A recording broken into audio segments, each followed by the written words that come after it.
Discrete structure, ये discrete structure and graph theory एक ऐसा सब्जेक्ट है जो आपको पोस्ट ग्रेजुएशन में भी रिक्वायर्ड है। ये जो डीएसडीटी सब्जेक्ट है, it is more important than your maths 1, maths 2, maths 3 and maths 4। तो मैं वही बोलूंगा कि इस सब्जेक्ट को भी लाइटली मत लो, ठीक है। अंडरस्टूड कि कुछ टॉपिक्स है जो आपको आते हैं या आप कर सकते हो, दैट डजंट मीन कि पूरा कर सकते हो।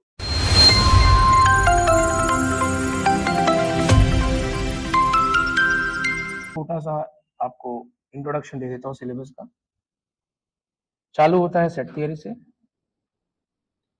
फिर मैथमेटिकल लॉजिक,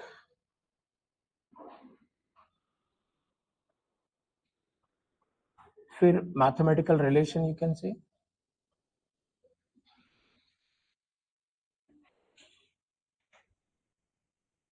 फिर आपका पोसिट एंड लैटिस, ठीक है। फिर आपका इसमें आता है फंक्शन, फिर एक आता है आपका काउंटिंग नंबर, ठीक है। नेक्स्ट टॉपिक आप ले लीजिए ग्राफ, तो इसमें ग्राफ के बेसिक है, और एक नेक्स्ट पार्ट आएगा दैट इज हैमिल्टोनियन ग्राफ और यूलेरियन ग्राफ,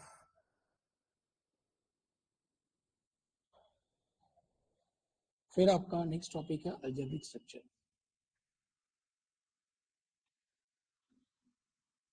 ठीक है। काउंटिंग नंबर में ही एक और है दैट इज रेकरेंस रिलेशन।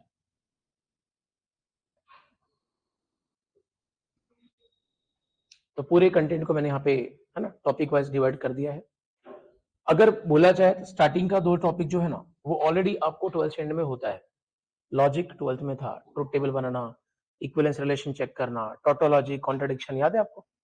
वो वाले टाइप के क्वेश्चन इनिशियल पार्ट है। उसके क्वेश्चन यूजिंग लॉ वाले सिर्फ आते हैं। यूजिंग लॉ, लॉ मतलब आइडेम्पोटेंट लॉ, एसोसिएटिव लॉ, याद है? कम्यूटेटिव लॉ, आई होप सभी को याद होगा। डिस्ट्रीब्यूटिव लॉ, ये सब लॉ यूज करके जो क्वेश्चन प्रूव करने को होता है ना वो एग्जाम में आता है। और लॉजिक में एक और क्वेश्चन है दैट इज मैथमेटिकल इंडक्शन, मतलब किसी भी सीक्वेंस को प्रूव करना यूजिंग मैथमेटिकल इंडक्शन। तो मैथमेटिकल इंडक्शन के लिए 3 स्टेप करने पड़ते हैं, basic induction, main induction and then statement. तो ये इस टाइप के क्वेश्चन लॉजिक से आते हैं। सेट थ्योरी की अगर मैं बात करूं तो set theory is same as original आपका क्लास 11th जैसा। क्लास 11th में भी सेट थ्योरी हुआ है, राइट? मुझे देखो ना यार, यहाँ आजू बाजू देख के कुछ फायदा नहीं है। तो रिकॉर्डिंग हो रहा है, आप मुझे देख सकते हो, इतने दूर नहीं बैठे, राइट? आप इधर देख रहे हो, मैं इधर देख रहा हूँ, बातचीत कुछ और हो रही है, नहीं मजा आ रहा है। आप इधर देखोगे तो फिर बातचीत करने में मजा आएगा, राइट? है ना स्वराज? चलिए, तो मैं बात कर रहा था कि हाँ, set theory same as class 11th में है ना? क्लास 11th का कुछ याद है मैडम, याद है आपको? नहीं, ऑफ कोर्स 2 साल पहले की बात है, कैसे याद रहेगा? हम लोग को 2 दिन पहले का नहीं याद रहता, राइट? तो उसमें हमने क्या सीखा था? क्लास 11th में हमने ना सेट डिफाइन कैसे करते हैं, सेट रिप्रेजेंट कैसे करते हैं, सेट के टाइप्स क्या-क्या है, और सेट का जो बोलते हैं ना आई थिंक इनपुट और आउटपुट जिसको बोलते थे हम लोग, वो फाइंड आउट करना, ये सब चीजें आपने सेट थ्योरी में सीखी थी। और उसमें इंटरवल के बारे में भी बातचीत हुई थी, राइट? क्लास 11th की बात कर रहा हूँ। अब आप क्या सीखने वाले हो? अगेन अब वही चीजें हैं यहाँ पे भी। अगर आप कॉलेज में किसी को सेट थ्योरी हुआ है, सर आपकी हुआ था, राइट? क्या नाम है आपका सर? तेजस। तेजस कॉलेज में क्या लिया सेट थ्योरी के अंदर? सेट को डिफाइन किया, सेट डिफरेंट टाइप से रिप्रेजेंट किया।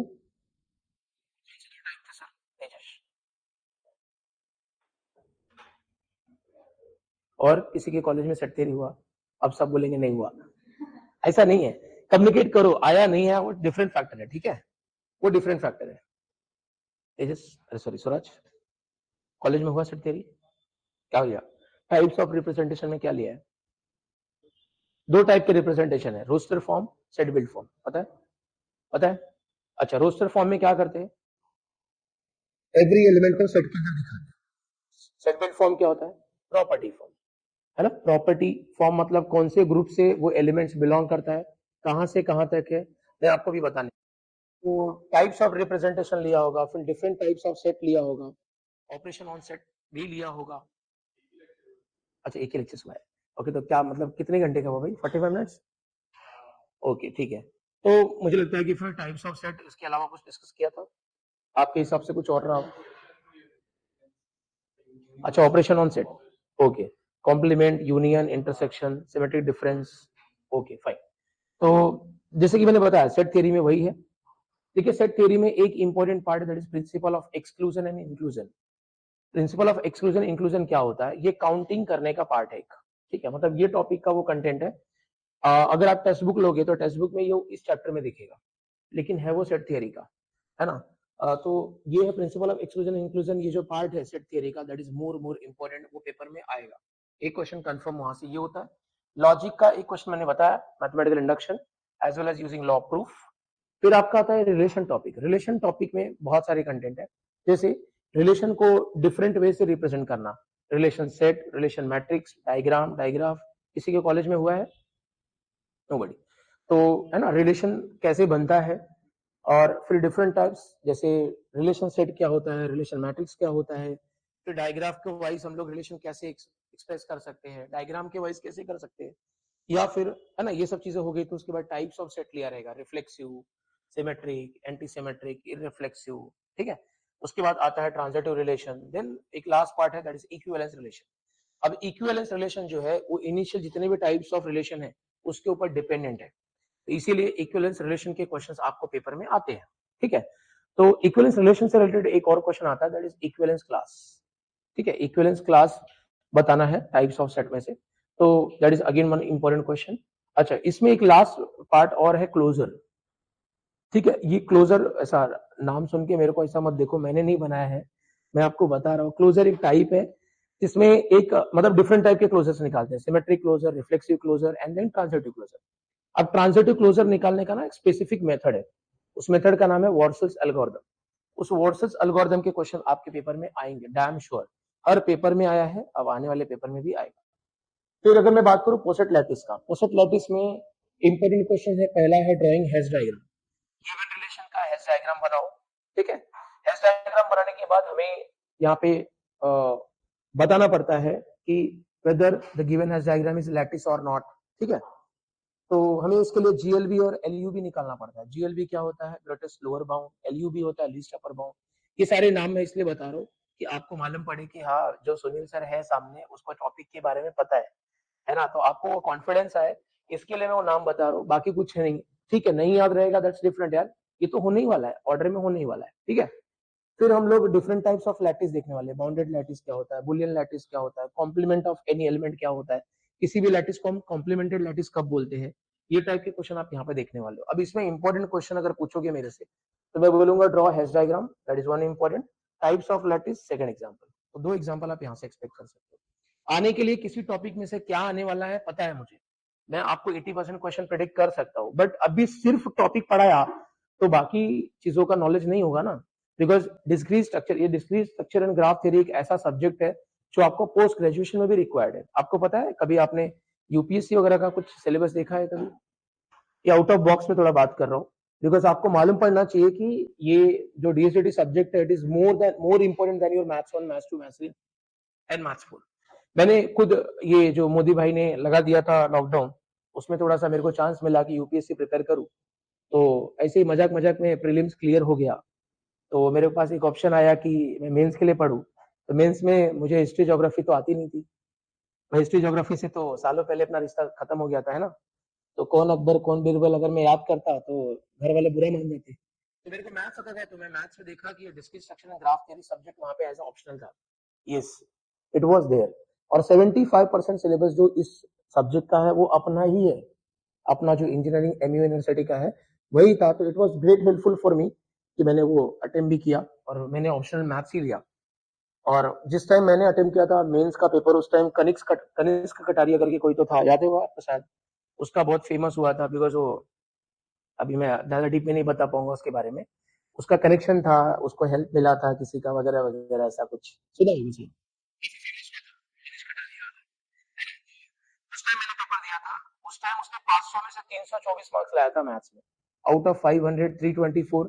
यू कैन से कि बहुत ज्यादा मार्क्स है। जनरली ऑप्शनल सब्जेक्ट में 60% मार्क्स मिलते हैं जनरली, 60 अबव लाना मतलब इट्स टू टीडियस। एक्चुअली क्या होता है, इंजीनियरिंग और अपना जो यूपीएससी दोनों में डिफरेंस ये है कि आप वहां पे मतलब इंजीनियरिंग में आप कैसे भी आंसर लिखो, लेमैन टाइप लिखो, लास्ट में आंसर आना चाहिए। मतलब हम लोग बता देते हैं कि हम लोग इंजीनियर है, 1+1 = 2 भी हो जाता है, अपना 11 भी हो जाता है, वो लास्ट में प्रूफ हो जाता है। तो वही हम लोग का फंडा था, लेकिन यूपीएससी में ऐसा नहीं चलता, आपको ऑर्डर में लिखना पड़ता है, every step needs to be right with reason. वो चीजें मिसिंग थी, तो उसकी वजह से मेरे मार्क्स कटे थे। 280 मेरा आया था उस टाइम पे, जब उसका 324 आया था। तो मेरा रीजन वही था, मैंने क्वेश्चन सारे लिखे थे, बट वही बताया मैंने कि रीजन नहीं लिखा, स्टेप्स नहीं लिखा प्रॉपर, मार्क्स कटे थे। तो उस टाइम ये सब्जेक्ट बहुत ज्यादा मतलब हेल्पफुल हुआ मेरे लिए। तो अगर आप इन फ्यूचर स्टडी करते हो, लेट्स से एमई एमटेक, या फिर आप अपना आगे का जो भी प्रोग्राम है यूपीएससी, अगर ड्रीमर हो तो आपको ये हेल्पफुल होगा सब्जेक्ट। तो डीप स्टडी करिए, ठीक है। अगर आपको चाहिए कि भाई इसमें क्या क्या आता है, जैसे आर के सर अपना मैथ्स लेते हैं, तो आपको तो पता ही 80% वो पेपर फर्स्ट ही प्रेडिक्ट कर सकते हैं। तो वैसे ही मैं भी ऑलमोस्ट इसको 5-6 सालों से ले रहा हूँ, 5-6 सालों से मैं पेपर देख रहा हूँ, क्या चल रहा है क्या नहीं चल रहा है डिटेल में पता है। तो मैं आपको ऑन डायरेक्टली मैं बता सकता हूँ कि भाई 70% क्वेश्चन क्या होंगे, बट उस तरह से डिस्कस करके फायदा नहीं है। अभी हम लोग उस जंक्शन पे नहीं है। जब ये सब बातचीत करने का टाइम आएगा, तो आई थिंक वो क्रैश कोर्स वाला टाइम होगा, उसमें हम लोग डिस्कस कर लेंगे। फिलहाल मैं आपको एवरी टॉपिक डिटेल में बताना चाहूंगा, सो दैट आपको आगे अगर ये टॉपिक्स आते हैं तो हेल्पफुल होना चाहिए। फिर फंक्शन की बात करता, इवन फंक्शन भी क्लास 12th में था, सॉरी क्लास 11th में था, आपको याद होगा, सेट थ्योरी के बाद फंक्शन ही था। फंक्शन में आपने डिफरेंट टाइप के फंक्शंस देखे थे, सरजेक्टिव, इंजेक्टिव, बाइजेक्टिव, कुछ याद है? नहीं, ठीक है, देखा था आपने, मुझे याद है। तो आपको नहीं याद है तो बात अलग है, फंक्शन में देखा था आपने। फिर उसके बाद कंपोजिशन ऑफ फंक्शन देखा था। फिर आपने अलजेब्रा ऑफ फंक्शन भी देखा था, दो फंक्शन को ऐड करना, दो फंक्शन को सब्ट्रैक्ट करना, divide, multiply and so on. तो वही सेम सेम फंक्शन का कंटेंट अब आपको यहाँ पे है। अब वहां पे जो आपने फंक्शन देखा था, उसमें आपको डिफरेंट टाइप के फंक्शंस को क्लासिफाई करना था कि सर्जेक्टिव है कि इंजेक्टिव है कि बाइजेक्टिव है। सेम यहाँ पे भी आने वाला है, थोड़ा क्वेश्चन का जो इक्वेशन का फॉर्मेट रहेगा वो थोड़ा लेंदी होता है। 12th में, सॉरी क्लास 11th में जो था थोड़ा इजी था, ठीक है। अब यही समझ जाओ कि जेडब्ल्यू लेवल का क्वेश्चन आपको इसमें फंक्शन में देखने को मिलेगा, इतना समझ जाओ। अगर आपने क्लास 12 दिया है, जेडब्ल्यू दिया है, तो आपको वहां से मालूम पड़ेगा, ठीक है। नाउ काउंटिंग का मैंने पार्ट्स पहले ही बता दिया। काउंटिंग में आपको ये रिकंसिलिएशन एक टॉपिक है, होमोजेनस नॉन होमोजेनस टाइप का रिकंसिलिएशन दिखेगा, पिजन होल प्रिंसिपल दिखेगा, पिजन होल प्रिंसिपल क्या होता है वो, और फिर आपका ये मैथमेटिकल क्या बोलते हैं, principle of exclusion and inclusion का जो टॉपिक है। तीन टाइप्स को कंसीडर करके इन्होंने काउंटिंग नंबर टॉपिक बनाया है, ठीक है।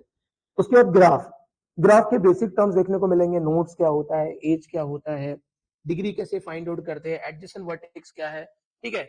या फिर बहुत सारे टर्म्स हैं इसमें, आपको सिंपल ग्राफ क्या होता है, कॉम्प्लिकेटेड ग्राफ क्या होता है, डिफरेंट टाइप्स ऑफ ग्राफ देखोगे आप, कंप्लीट ग्राफ देखोगे, बायपार्टेड ग्राफ देखोगे, प्लेनार ग्राफ देखोगे, ठीक है। ये सारी टाइप्स आप यहाँ पे टाइप्स ऑफ ग्राफ में देखोगे। इस टॉपिक का एक इंपॉर्टेंट क्वेश्चन जो आपके पेपर में आता है, दैट इज आइसोमॉर्फिक ग्राफ। दो ग्राफ दिया रहेगा, बोलेगा प्रूव दैट कि बोथ ग्राफ्स आर आइसोमॉर्फिक। उसके लिए तीन कंडीशन है, चेक करना पड़ता है कि दोनों ग्राफ में नंबर ऑफ एजेस सेम है, दोनों ग्राफ में नंबर ऑफ वर्टेक्स सेम है, दोनों ग्राफ में ईच वर्टेक्स के लिए जो डिग्री है क्या वो दोनों में सेम है, और फिर लास्ट पॉइंट एडजेंसेंसी चेक करना पड़ता है। ये ग्राफ थ्योरी का कंटेंट है। अब हैमिल्टोनियन यूलेरियन, ठीक है, ये दो different special type of graph है, मतलब किसी भी ग्राफ को यूलेरियन और हैमिल्टोनियन प्रूफ करना पड़ता है, ठीक है। तो हैमिल्टोनियन सर्किट क्या होता है, वॉक पाथ, ये सब चीजें आप यहाँ पे सीखने वाले हो। Algebraic structure, this is the newest part, you can से ये आपका लेटेस्ट पोर्शन है, पार्ट है आपका, जो अभी तक आपने कभी नहीं देखा होगा। देयर इज मोनोइड क्या होता है, ये आपको अगर आप आईसीएसई सिलेबस से आते हो, अगर किसी ने आईसीएसई से किया है, आपने किया है सर, मोनोइड सुना है, मोनोइड ग्रुप, एबिलियन ग्रुप, अच्छा भूला, सुन रहे हैं, भूल गया, ठीक है। अलजेब्रिक स्ट्रक्चर में ये देखने को मिलेगा, मोनोइड क्या होता है, ग्रुप क्या होता है, एबिलियन ग्रुप क्या होता है, ठीक है। ये सब सारी चीजें आप देखने को यहाँ पे मिलने वाला है। तो ये आपकी पोर्शन है, जो मेरे हिसाब से आपको अगर मैं क्लासीफाई करूं, हाँ देखिए, आपको मैं क्वेश्चन वाइज बताऊं तो एक यहाँ से मैं क्वेश्चन एक यहाँ से एक्सपेक्ट करता हूँ, मैथमेटिकल रिलेशन से दो क्वेश्चन, एक वर्सल्स और एक आपका इक्विवेलेंस रिलेशन, पोसेटिलिटीज अगेन दो क्वेश्चन, फंक्शन में से एक क्वेश्चन एक्सपेक्ट करता हूँ, काउंटिंग नंबर में से अगेन तीन क्वेश्चन आप एक्सपेक्ट करते हैं, एवरी टाइप का एक एक क्वेश्चन। आप अगर देखोगे तो पिजन होल प्रिंसिपल कभी कभी नहीं आया, बाकी हर बार आपको मैथमेटिकल ये क्या बोलते हैं, principle of exclusion inclusion and recurrence relation के एक एक क्वेश्चन आए हैं। ग्राफ से आप दो क्वेश्चन एक्सपेक्ट करिए, मतलब इन दोनों का मिला के, एंड अलजेब्रिक स्ट्रक्चर का ऑलमोस्ट तीन, तीन दो पांच, तीन आठ, है ना, आठ और तीन 11, 11 और चार 15, 15 से 16 क्वेश्चन आप देख सकते हो कि आपके पेपर में आएगा टोटल। क्वेश्चन पेपर का पैटर्न तो सभी को पता होगा, question 1 compulsory, question 2 to question 6 any 5, every question का मार्क्स कितना होता है, 15, है ना। फर्स्ट क्वेश्चन में अगर आपको तीन क्वेश्चन आते हैं तो एवरी क्वेश्चन फॉर 5 मार्क्स, बाकी के क्वेश्चन डिपेंड करते हैं। क्वेश्चन 2 में अगर 2 ऑप्शन है तो 7-8 पैटर्न होगा।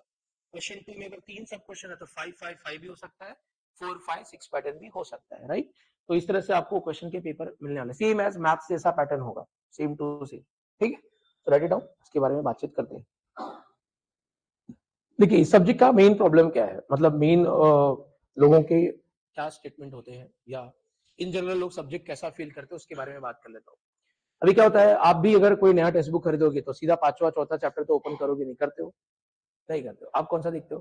पहला चैप्टर, दूसरा चैप्टर, है ना। 2 चैप्टर देखते हो, आपको लगता है अरे यार आगे का भी सारा चैप्टर ऐसा ही होगा, तो एक फीलिंग आती है कि यार सेट थियरी तो हमने सुना है, लॉजिक तो सुना है, फंक्शन तो सुना है, मतलब आगे का जो कंटेंट है वो ऐसा ही होगा। दैट्स ट्रू, ऐसा ही है। ऐसा कुछ नहीं है कि यूनिक है जो आपको समझ में ना आए, ऐसा कुछ नहीं है। लेकिन ये जो आपकी इनिशियल 2-3 टॉपिक्स है उसके ऊपर क्वेश्चंस कितने आते हैं, कभी आपने क्वेश्चन पेपर लेके देखना चाहिए, तो आपको समझ में आएगा कि 2 से 3 या 4 क्वेश्चन आते हैं। अब जिस तरह से अपना क्वेश्चन पेपर बनता है, क्वेश्चन पेपर अगर आप देखो तो 3 क्वेश्चन 16 क्वेश्चन में अगर आप कैटेगराइज करोगे तो जैसे लगेगा कि ऐसा बोलते हैं ना, गुम हो गया है, क्वेश्चन गुम हो गया, 3 क्वेश्चन जो है पूरे पेपर में गुम हो गया है, कहाँ है वो दिख नहीं रहा है, या फिर जिसको मैं बोलूं कि पास होने का जो होप होता है वो चला जाता है। लोग इसको बहुत लाइटली लेते हैं, डीएसडीटी सेम एज फिजिक्स केमिस्ट्री ऐसा लेते हैं। आपको पता है, आपको अपना फर्स्ट ईयर में सबसे ज्यादा वाट कौन लगाता है? फिजिक्स केमिस्ट्री, पता है आपको? बहुत बहुत सारे लोगों को फिजिक्स और केमिस्ट्री की केटी है, आपको पता है। मेन सब्जेक्ट हम लोग रो रो के निकाल लेते हैं, ठीक है, अजीत सर है, आरके सर है, मड़वी सर है, कोई तो हेल्प करेगा, निकल जाते हैं। लेकिन हम लोग ये फिजिक्स केमिस्ट्री को बहुत लाइटली लेते हैं। प्रॉब्लम होता है, बहुत सारे लोग तो ऐसा कांटे पे पास हुआ रहेगा, बरोबर ना? कोई है कांटे वाला? हाँ। तो है ना, बहुत अच्छा एक्सपीरियंस मेरा भी रहा है इस सब्जेक्ट के रिगार्डिंग। तो मैं वही बोलूंगा कि इस सब्जेक्ट को भी लाइटली मत लो, ठीक है। अंडरस्टूड की कुछ टॉपिक्स है जो आपको आते हैं या आप कर सकते हो, दैट डजंट मीन कि पूरा कर सकते हो। पूरा करना है या नहीं कर पाओगे या कर पाओगे, इस चीज को वेरीफाई करने के लिए क्वेश्चन पेपर उठाओ। आपको लग रहा है कि अगर सारे क्वेश्चंस आप आइडेंटिफाई कर पा रहे हो, कौन सा क्वेश्चन कौन से टॉपिक का है ना, after certain period of time, yes you can skip the class, आप खुद कर सकते हो, कुछ प्रॉब्लम नहीं है, कोई इशू नहीं है, ठीक है। लेकिन हर चीज को जैसा कि मैंने बोला, थोड़ा डीप स्टडी करने के लिए आपको एक मेंटर चाहिए, not proper classes, you can से आपका भाई हो सकता है, आपका कोई अच्छा बेस्ट फ्रेंड हो सकता है जो आपके साथ है, जो आपकी हर जगह हेल्प करे, बट ऐसे बहुत रेयर केसेस में मिलते हैं। तो अगर कुछ ऐसा है तो yes you can go by that, no no need to join the class, ऐसा मैं बोल सकता हूँ। लेकिन मैं जो आपको अभी बताने वाला हूँ एकदम डीप में स्टार्टिंग में बताएंगे, क्रैश कोर्स जो होगा उसमें सिर्फ मैं exam point of view and PYQ discuss कर लूंगा, ठीक है। फिलहाल मेरा एम क्या है, every corner of the portion कौन डिस्कस करे, ठीक है। चलिए स्टार्ट करते हैं फिर सेट थियरी। पहली टॉपिक बहुत इजी है, इसके ऊपर का प्रवचन भी दे सकते हो, आधे घंटे का प्रवचन दे सकते हो, नहीं तेजस? लव लेटर लिखा है? अच्छा ठीक है, चलो पहले डिस्कस कर लेते हैं, सुनते हैं, लिखने के लिए तो बहुत टाइम दूंगा मैं आपको, टेंशन ना लो। सेट थियरी, सबसे पहले मैं सेट को डिफाइन करना चाहता हूँ। अगर आप गर्ल्स में से कोई, क्योंकि आजकल गर्ल्स अच्छा परफॉर्म कर रहे हैं, 11 12 है ना, इवन 10th में भी मैं देख रहा हूँ टॉपर हो रहे, तो भाई आपको याद तो होगा, ये छोटी छोटी बात तुम लोग याद रखते हो। मुझे कल आइसक्रीम खिलाया, आज नहीं खिलाया, कल मैं वहां गई थी, परसों मेरे से बात हुई थी, तो ये सब चीजें तो याद होंगी यार। अच्छा बताइए ना, सेट एनीबॉडी, एनी आप में से कोई भी सेट को डिफाइन करना चाहे? Group of elements, quite close. आप madam? Finite group of elements. अच्छा एनी बॉयज?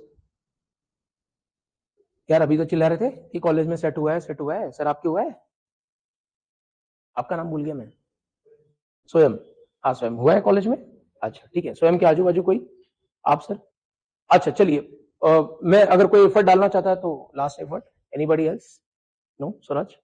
अच्छा चलिए, तो मैं बात कर दूं कि इसको डिफाइन कैसे करते हैं। चलिए, क्या होता है मालूम है, ये सारे क्वेश्चन पेपर में नहीं आने वाले, ये सारे क्वेश्चन कौन पूछेगा मालूम है? और आप क्या करते हो, छोटा सा अगर चीज नहीं आया तो आप डिमोटिवेट फील करते हो और फिर लगता है कि यार मेरी दुनिया बर्बाद है, मैं फेल हो गया, तो इसके लिए मुझे यहाँ से स्टार्ट करना पड़ रहा है। तो सेट क्या होता है? Set is a collection of similar और dissimilar elements but exactly once, ठीक है। Set is a collection of similar और डिसिमिलर एलिमेंट। मेरे साथ बातचीत करो, हाँ, लाइट फैन मत काउंट करो, ये इधर ही रहेगा, शाम को चाहिए दोबारा आके काउंट कर लेना, अभी मेरे साथ बातचीत करो। मैंने क्या बोला? Set is a collection of similar और डिसिमिलर बोला मैंने, एंड नहीं बोला, सिमिलर और dissimilar elements, है ना, but exactly once, but exactly irrespective of order, मतलब order जरूरी नहीं है, ठीक है। मैं यहां पर लिखता हूं collection of similar और dissimilar, है ना, ऑब्जेक्ट्स बोलो, एलिमेंट्स बोलो, ठीक है, but exactly once, exactly once, irrespective of order।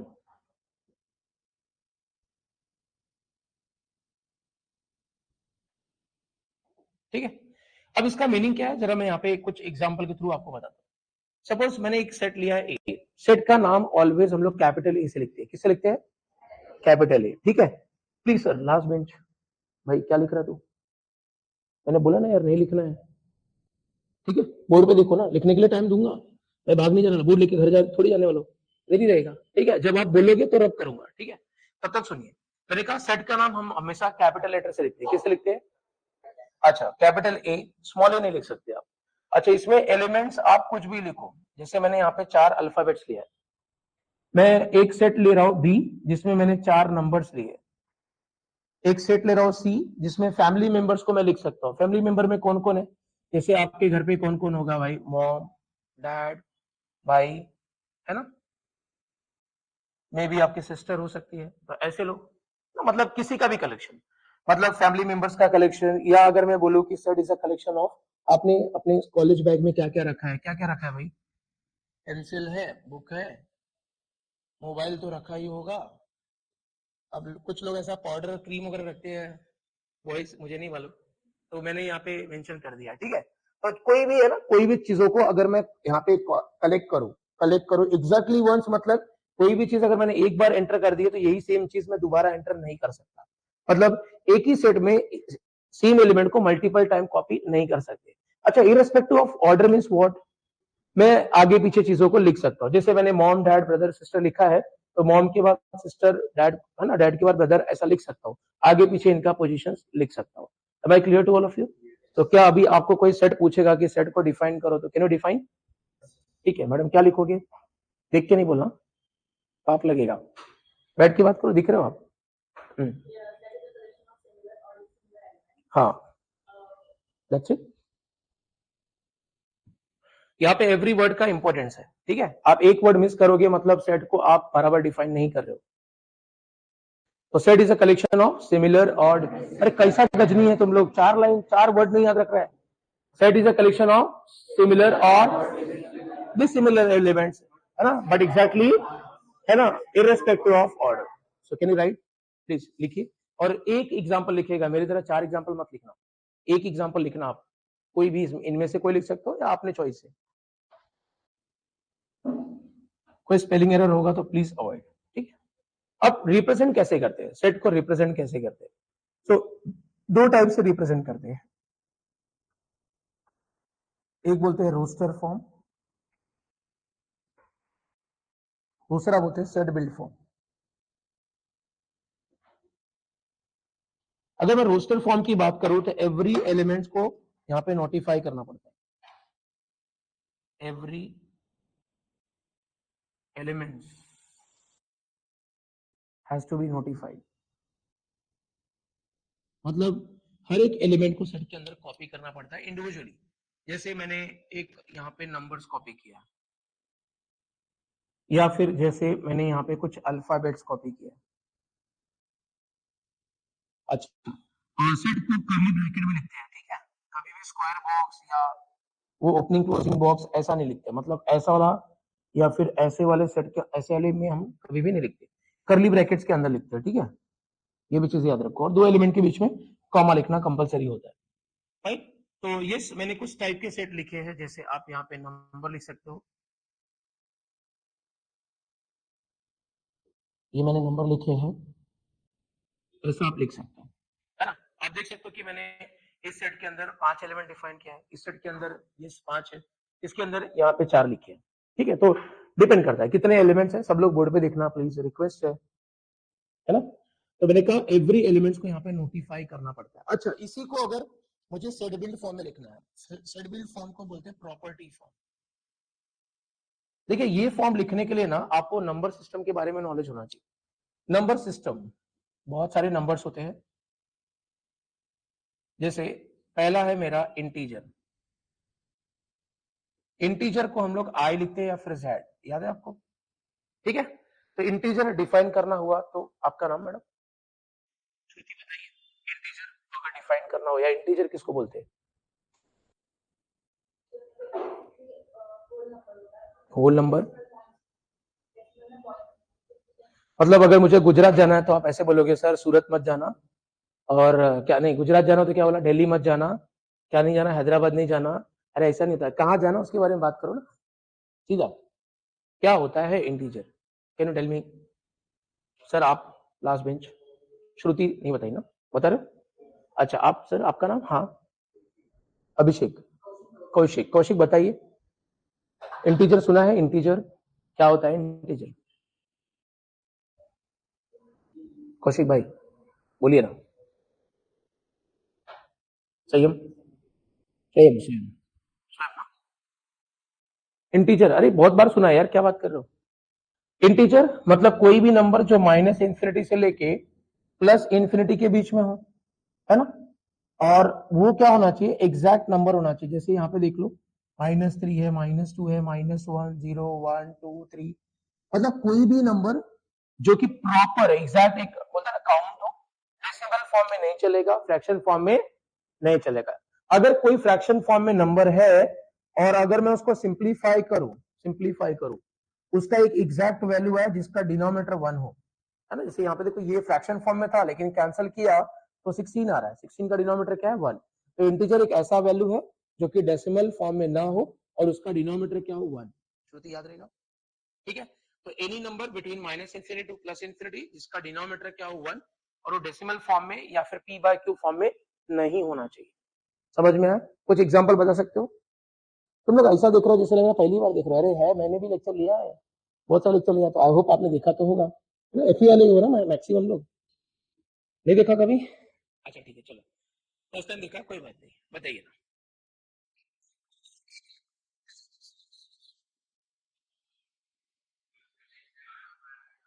तेजस आप भी हो? अच्छा हाँ मतलब कोई भी number between minus infinity two plus infinity जिसका डिनोमिनेटर क्या हो? 1।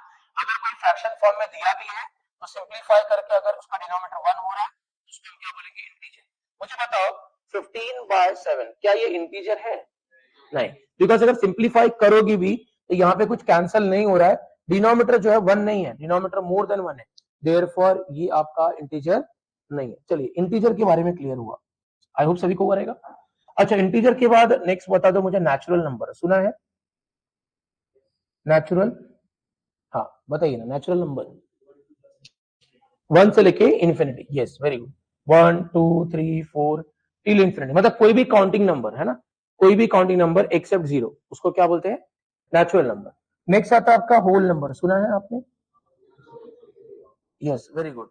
ये जो नेचुरल नंबर है इसमें अगर मैं 0 को ऐड कर दूं तो ये मेरा हो जाएगा होल नंबर। अच्छा नेक्स्ट आता है आपका rational, rational number. Rational number मतलब p by q form, right? Rational number को हम लोग जनरली q के नोटेशन से इंडिकेट करते हैं, q। ठीक है, रैशनल नंबर को किससे इंडिकेट करते हैं? q। रैशनल नंबर क्या होता है? जो p बाय q के फॉर्म में हो, p बाय, अच्छा p बाय q मतलब कोई भी नंबर जिसका डिनोमिनेटर मोर देन 1 है। जैसे यहाँ पे मैं लिखता हूँ 4/9, आप देख सकते हो कोई भी नंबर जिसका डिनोमिनेटर मोर देन 1 है, आफ्टर सिंप्लीफिकेशन। ऐसा नहीं कि मेरे पास एक नंबर है जिसका वैल्यू है 13/10, आप बोलोगे डिनोमिनेटर मोर देन 1 है तो ये रैशनल हो गया। रैशनल नंबर ये नहीं है, बिकॉज अगर कैंसिल करते तो ये हो जाएगा 3, 3 मतलब 3/1, 3/1 is not a rational, it's a integer. यही बात समझ में आई? अच्छा तो रैशनल नंबर हो गया। Now next is prime. क्या आपने सुना है प्राइम नंबर? प्राइम नंबर के बारे में क्या बोलना चाहोगे कौशिक? एनीबॉडी? आप सर, आप करो, बोलिए। मैं कौशिक, कौशिक, कौशिक बताइए। आप बोलोगे कौशिक बोले मेरे को ही पकड़ रहा है। अच्छा आप बताइए मैडम, आप काफी हैप्पी लग रहा है, अच्छा लग रहा है। हाँ आप, हाँ हाँ हाँ। क्या नाम है आपका? साक्षी, बताइए साक्षी, साक्षी ना? प्राइम नंबर सुना है आपने? प्राइम नंबर क्या होता है? ठीक है आपने सुना है, हाँ बताइए ना सर। सॉरी, खुद के टेबल में, ठीक है, बोल सकते हैं खुद, हाँ राइट, मतलब कोई भी नंबर जो खुद से डिविजिबल है या इट्स या फिर वन से, उसके अलावा किसी और नंबर से। क्या आपको पता वन प्राइम नंबर है या नहीं? नहीं, वन प्राइम नहीं होता, टू होता है, थ्री होता है, फाइव होता है, 7, 11, 13, 17, 19, 23, ऐसे बहुत सारे नंबर्स आप लिख सकते हो जो कि खुद से डिविजिबल है या फिर वन से, इसके अलावा और किसी से डिविजिबल नहीं है। तो ये हो गया prime number. Next is even number, सुना है क्या? क्या होता है even number? Multiple of two बोल सकते हो, या फिर जो टू के टेबल में आता है, राइट, ये जो है आप मल्टीपल ऑफ टू बोल सकते हो इसको, these are the prime sorry even numbers. फिर नेक्स्ट आता है आपका ऑड, सुना है आपने? क्या होता है? नंबर जो टू से डिविजिबल नहीं है, टू से डिविजिबल नहीं है मतलब 1, 3, 5, 7, 9, 11, 13, है ना, ये सारे आपके क्या हो गए? ऑड नंबर्स हो गए। तो ये टाइप्स ऑफ नंबर अगर आपको आ रहा है तो आपको काफी हेल्पफुल होगा ये सेट बिल्ड फॉर्म लिखने के लिए, सेट बिल्ड, ठीक है। सेट बिल्ड फॉर्म, जैसे मुझे ये 3 सेट दिए हुए हैं, इनका मुझे लिखना है, प्लीज ध्यान देना, ठीक है। मैं स्टार्टिंग के 2 लिखता हूँ, तीसरा आपको लिखना है। तो सेट ए को मैं सेट बिल्ड फॉर्म में और बी को सेट बिल्ड के फॉर्म में लिख रहा हूं, कैसे लिखेंगे वो ध्यान देना। अब इसको लिखने का वे क्या है? x इज अ एलिमेंट, यहाँ पे x क्या है? एलिमेंट। जो मैं जैसा मैं रीड कर रहा हूं आप उसका मीनिंग समझ जाओगे। x is a element where x belongs to, इसको बोलते हैं बिलोंग्स टू, राइट, ये जो साइन है ना उसको बोलते हैं बिलोंग्स टू, ठीक है, बिलोंग्स टू, ये नोटेशन। तो x बिलोंग्स टू, जैसे यहाँ पे ये नेचुरल नंबर है, ये मेरे क्या है? अल्फाबेट से, ये मेरे क्या है? रैशनल नंबर्स बोल सकते हो। तो मैं बोलूंगा x belongs to the, you can say natural number बोलो, इसको आप नेचुरल भी बोल सकते हो, इंटीजर भी बोल सकते हो, होल नंबर भी बोल सकते हो, it is up to you, right. So जैसे कि आपको मालूम होना चाहिए, होल नंबर को हम लोग w से इंडिकेट करते हैं, राइट, नेचुरल नंबर को हम n से इंडिकेट करते हैं, रैशनल को q, प्राइम को p से इंडिकेट करते हैं, ठीक है, इवन तो इवन लिखते हैं। तो मैंने लिखा कि x बिलोंग्स टू नेचुरल, या आप नोटेशन लिखो या पूरा ऐसा लिखो, दोनों ही अलाउड है, जरूरी नहीं कि नोटेशन ही लिखो, आप चाहे तो पूरा नाम लिख सकते हो। मैंने लिखा x is a element of set A where slash, मतलब where x belongs to natural number, मतलब ये जो सारे x के एलिमेंट्स है these are from natural numbers, है ना। और ये जो x है ना, इसका एक रेंज है फ्रॉम 1 to 5, देख लो ना, फ्रॉम 1 to 5, 1 to 5 जितने भी नेचुरल नंबर है वो यहाँ पे मेंशन है। तो इसी सेट को मैंने सेट बिल्ड फॉर्म में लिखा है। कुछ समझ में आया? कुछ लोग ऐसा कोमा में जा रहे हैं, मेरे को बताओ, एक और मैं ले रहा हूँ, सपोज तेरे पास है 11, 12, 13, 14, 15, 16, चलो इतना ही लिया मैंने। आप इसको सेट बिल्ड फॉर्म में कैसा लिखोगे, एनी आइडिया? श्रुति बताओगे क्या लिखोगे? जो यहाँ पे लिखा वही लिखना है यार, उसमें क्या है, आप बताइए ना। x is a element, x is a element where x belongs to natural number बोलो, इंटीजर बोलो, आप क्या बोल सकते हो, है ना, ये अपना होल नंबर भी बोल सकते हो, where x is from 11 to, बराबर लिखा? गलत है, गलत है, यहाँ पे x से 11 से स्टार्ट होगा, इक्वल है, till 15 तक है। अगर ये है ना 11 से बड़ा होता 12, 13 तो यहाँ पे चलता, बट यहाँ 11 से था इसलिए इक्वल है। तो किस तरह से लिखा, समझा? समझ में? चलो इसके बारे में क्या लिखोगे बताओ, मैडम आप बताइए। हाँ, जैसे बोलोगे कि x is element where x belongs to, very good, alphabets, हाँ ठीक है, where x is from a to e, है ना, फ्रॉम a टू, समझ में आया? अच्छा, इसके बारे में बता सकते हो, एनी आइडिया? हाँ बोलिए ना, c क्या लिखोगे? c sorry, x is a element where x belongs to, अच्छा रैशनल नंबर अगर लिखोगे, मुझे एक बात बताओ, रैशनल नंबर लिखोगे तो इसका लिमिट क्या लिखोगे? जैसे इसका लिखा आपने, वैसे इसका क्या लिखोगे? कहां से कहां तक रैशनल नंबर है? कहां से?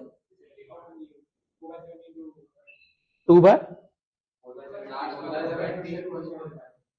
नहीं वैसा नहीं लिख सकते, क्योंकि 4/17 से लेके अगर यहां तक लिखोगे तो इनके बीच में और भी तो रैशनल नंबर आते हैं। इसमें 4/17 है तो इसके पहले और आता होगा कोई नंबर, 3/17 होगा, 2/17 होगा, 1/17 होगा, तो क्या यहाँ पे वो वैल्यू मेंशन है? नहीं, तो फिर आप ऐसा नहीं लिख सकते, समझ में? अगर आप लिखते हो कि 4/17 से लेके 1/2 तक, है ना, आप ये बोल रहे हैं ना कि हमें यहाँ पे x को लिखना चाहिए प्राइम, क्या बोलते हैं, रैशनल नंबर, है ना, rational number where rational number is from 4/17 to 1/2। आप ऐसा बोल रहे हो ना, ऐसा बोल रहे हैं? इसके अलावा कुछ बोल रहे थे सर? ठीक है, मैंने इक्वल निकाल दिया। चलिए ठीक है, इक्वल निकाल दिया, अभी ठीक है।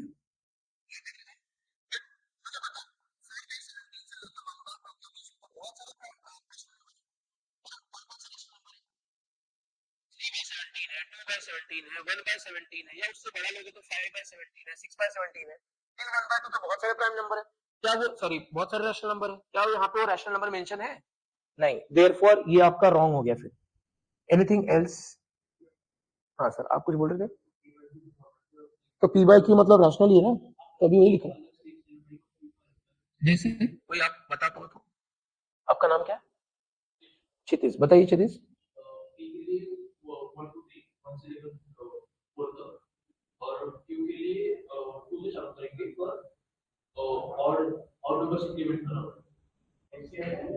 कैसे भाई, कैसे क्षितिज? ऑड नंबर से इंक्रीमेंट, एक मिनट सर, एक minute.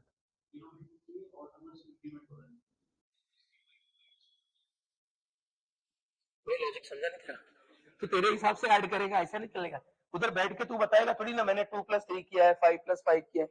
You have to write something ना, तो क्या लिखेगा वो बता। सर आप बता रहे थे, क्षितिज सोच ले फिर बता। एलसीएम क्या लेगा भाई एलसीएम?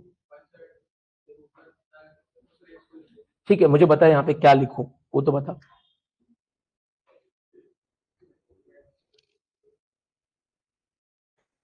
अच्छा अभी लिख रहा है, ठीक है। तो मैं क्या बोलना चाहता हूँ बारे में, आपने बराबर बोला कि रैशनल नंबर है, बट ये रैशनल नंबर को रैशनल नंबर के अगर रेंज में लिखोगे तो दिस इज रॉन्ग। अब इसको देखो, कभी कभी ऐसा जो नंबर्स होता है ना, किसी फॉर्मूले पे बना होता है। ये जो वैल्यूज होता है ना, वैल्यूज ये कभी कभी किसी किसी फॉर्मूले पे बने होते हैं। जैसे ये जो है ना, एक फॉर्मूले पे बना है, n/n² + 1, इस पे बना है। x क्या है? एक एलिमेंट है। इस x की वैल्यू इस फॉर्मूले से बनी है। फॉर्मूला है n/n² + 1। जहां पे ये जो स्मॉल n है, आप उसको बोलो कि ये नेचुरल नंबर है या फिर इंटीजर है। एंड ये जो स्मॉल n का वैल्यू है फ्रॉम 1 से लेके 4 तक है।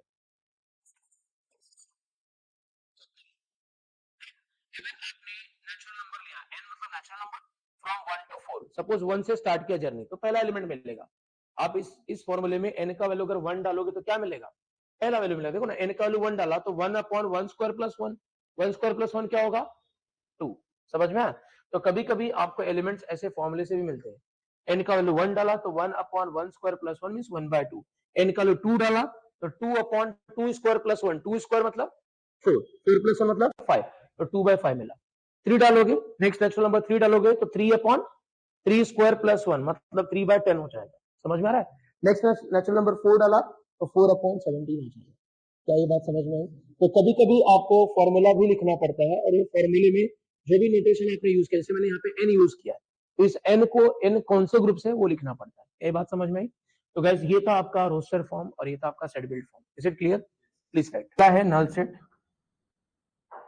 या जीरो सेट? हाँ बताइए ना, एनीबॉडी? नल सेट मतलब अ सेट विदाउट एलिमेंट, बोल सकते हैं? A set without elements. जैसे लेट्स से मैंने एक सेट दिया है, सेट बनाया लेकिन उसके अंदर कोई भी एलिमेंट एंटर नहीं किया, या फिर इसी को मैं बोलूंगा फाइव सेट। क्या बोलूंगा? मतलब नल सेट बोलो, फाइव सेट बोलो, बात एक ही होती है। नेक्स्ट आता है आपका फाइनाइट सेट। यूनिवर्सल पहले डिफाइन कर लेते हैं। यूनिवर्सल, यूनिवर्सल को हम लोग यू से इंडिकेट करते हैं जनरली, है ना? So universal set, any idea sir? आपका नाम? अनिकेत, बताइए अनिकेत। यूनिवर्सल सेट, चलो एक एग्जांपल देता हूं। जैसे अपना ये आर्केडमी, जिस क्लास में आप आ रहे हो, आर्केडमी, आपको पता है आर्केडमी 11th 12th के लिए भी रन होता है, आर्केडमी डिप्लोमा के लिए भी रन होता है, आर्केडमी इंजीनियरिंग के लिए भी वर्क होता है। मतलब 11th 12th डिप्लोमा में हर एक सब्जेक्ट का ऑलमोस्ट क्लास है अपने पास। इंजीनियरिंग तो आपको पता है, first year, second year, third year and fourth year के सब्जेक्ट कुछ रन होते हैं। तो अगर मैं बोलूं कि भाई यहाँ पे मेरे पास एक तीन सेट है, एक सेट है 11th 12th के स्टूडेंट का, एक सेट है डिप्लोमा के स्टूडेंट का, और एक सेट है मेरे पास इंजीनियरिंग के स्टूडेंट का। all these are belonging to somewhere from the universe, that is Archimedes. मतलब ये तीनों ही सेट ओरिजिनली कहां से डिराइव हुए हैं? आर्किमिडीज से। तो आर्किमिडीज इज यूनिवर्सल सेट। क्या हो गया? Universal set. जैसे मैं एक और एग्जांपल लेता हूं, चलिए। मतलब मैंने कहा कि भाई एक मेरा सेट है जिसके अंदर 1 से लेके टिल 100 तक ऑल नेचुरल नंबर को मैंने लिखा हुआ है। श्रुति, समझ में आया? ऑल नेचुरल नंबर्स को। साक्षी, मैंने यहाँ पे ना कुछ सेट बनाया। सपोज सेट ए बनाया जिसमें एलिमेंट्स है 1 2 3 4 5। एक सेट बनाया सी जिसमें है 10 20 30 40। एक सेट और बना दे रहा हूं चलो आपके लिए 51 52 53। तो अगर मैं यहाँ पे बात करूं कि set A, set B, set C, ये सब कहां से आए? एसीडी, ये सेट कहां से आए? All these are belonging from this. Therefore इसको हम क्या बोलेंगे? Universal set for set A, set C and set D के लिए। समझ में आया? तो universal set is like a universe, है ना, for all the given set, है ना, जहां से आप बोल सकते हो कि सारे सेट क्या हो रहे हैं? डिराइव हो रहे हैं। तो मैं यहाँ पे क्या आप अपने वर्ड्स में लिखना चाहोगे तो क्या लिखोगे? Any idea? अ सेट, है ना, विच मदर ऑफ ऑल, ऐसा बोल सकते हो। A set with all elements, है ना, all elements of given sets, ऐसा बोल सकते हो। कितने भी गिवन सेट्स हैं उन सारे सेट्स के ऑल एलिमेंट को अगर एक जगह कलेक्ट करें तो उसको हम क्या बोल सकते हैं? Universal set. तो जैसा कि मैंने बताया, एक एग्जांपल आप चाहिए तो अपने अंडरस्टैंडिंग के लिए ऐड कर लो कि यू जो है सेट ए जिसमें एक एलिमेंट्स है 1 2 3, सेट बी जिसमें एलिमेंट्स है 10 20 30, और सेट सी जिसमें एक एलिमेंट है सपोज 11 12 13। मतलब तीनों सेट के लिए ये क्या है? यूनिवर्सल सेट, है ना। या फिर आप आर्किमिडीज का एग्जांपल भी ऐड कर सकते हो, it is up to you. तीसरा आता है आपका फाइनाइट सेट, कुछ लोग इसको काउंटेबल सेट भी बोलते हैं। और नेक्स्ट आता है आपका इनफाइनाइट सेट।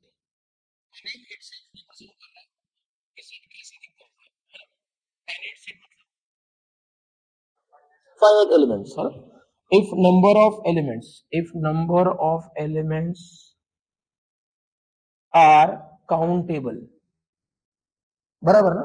जैसे मैं एक एग्जांपल लेता हूं कि मेरे पास एक सेट है ए जिसमें कुछ एलिमेंट्स हैं 10 11 12 13। मैं यहाँ पे काउंट कर सकता हूँ कि इसमें 4 एलिमेंट्स हैं।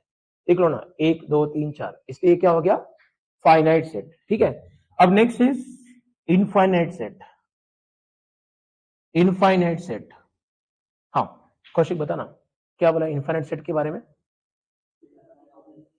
अगर हम लोग एलिमेंट्स काउंट ना करें तो, है ना, नहीं कर पाए तो, if number of elements, you can say number of elements are not countable, not countable या अनकाउंटेबल, ऐसा भी बोल सकते हो। जैसे मैंने एक सेट लिया है जिसके अंदर एलिमेंट्स है 1 2 3 4 5 डॉट डॉट डॉट। ठीक है, मतलब डॉट डॉट डॉट का मतलब है ऐसे और भी एलिमेंट्स आगे कंटिन्यू है, बट कितने हैं? It's not defined, therefore we can not count it. समझ में आया? ये हो गया अपना इनफाइनाइट सेट। अच्छा, उसके बाद मुझे डिफाइन करना है next, that is cardinal number. सुना है किसी ने कार्डिनल नंबर? इसी को कुछ लोग कार्डिनलिटी भी बोलते हैं, कार्डिनलिटी। हाँ, एनी आइडिया कार्डिनल नंबर क्या होता है? हाँ, very good. Number of elements, elements, है ना, इनसाइड द सेट, वो देता है आपको कार्डिनल नंबर। जैसे मैंने एक सेट लिया 1 2 3 4, अगर कार्डिनल नंबर बोला जाए मतलब ऐसा, इसको बोलते हैं cardinal of A is equals to 4 हो जाएगा। लेट्स से एक सेट लिया बी जिसके एलिमेंट्स मैं यहाँ पे मेंशन कर रहा हूं, तो सेट बी का कार्डिनलिटी कितना हो जाएगा? 3। क्या ये बात समझ में आई? तेजस है ना इधर? अच्छा ठीक है। कार्डिनलिटी के बाद नेक्स्ट आता है, और भी बहुत टाइप के सेट है। चलिए, जैसे आप बता दीजिए डिसजॉइंट सेट। चलिए ना, डिसजॉइंट सेट किसी ने सुना है? क्या होता है डिसजॉइंट सेट? है ना, if two set have no common elements, है ना, if two sets have no common elements, मतलब अगर दो सेट के अंदर एक भी एलिमेंट्स अगर कॉमन नहीं है तो उसको क्या बोलेंगे? They are disjoint in nature. जैसे आप एक सेट ले लो, इसके अंदर एलिमेंट्स है 1 2 3 4। एक सेट बी ले लो, इसके अंदर एलिमेंट है ए बी सी डी। अगर ए और बी का इंटरसेक्शन निकालो, इसको बोलते हैं इंटरसेक्शन। इंटरसेक्शन मतलब कॉमन, ठीक है। अगर मैं निकालू तो एक भी एलिमेंट्स नहीं आएगा, इसको हम बोलेंगे फाई सेट। क्या बोलेंगे? अगर दो सेट्स का इंटरसेक्शन मुझे फाई सेट मिल रहा है तो उसको हम क्या बोलते हैं?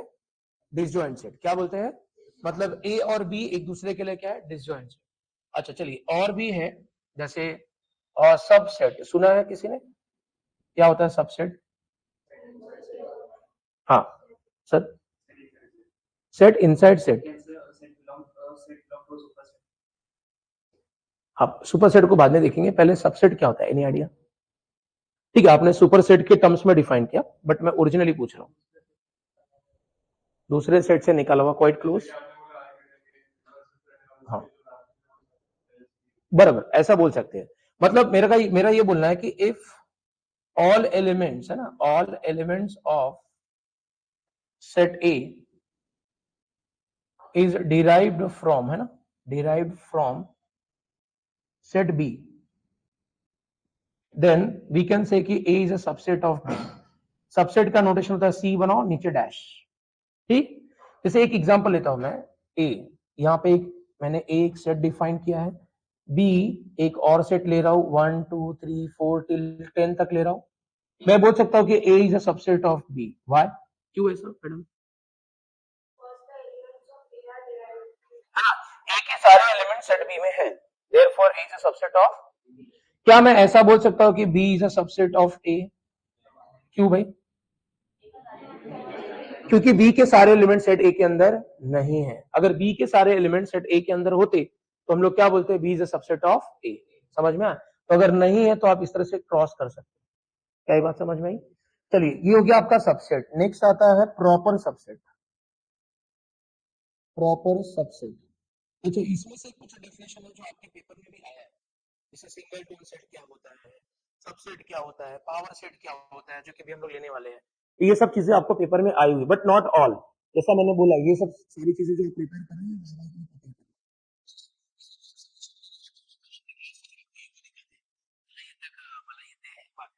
ये लोग ऐसा क्वेश्चन पूछते हैं, उस टाइम आपको थोड़ा भी अगर नहीं आया तो आपका इज्जत की वाट लग जाती है।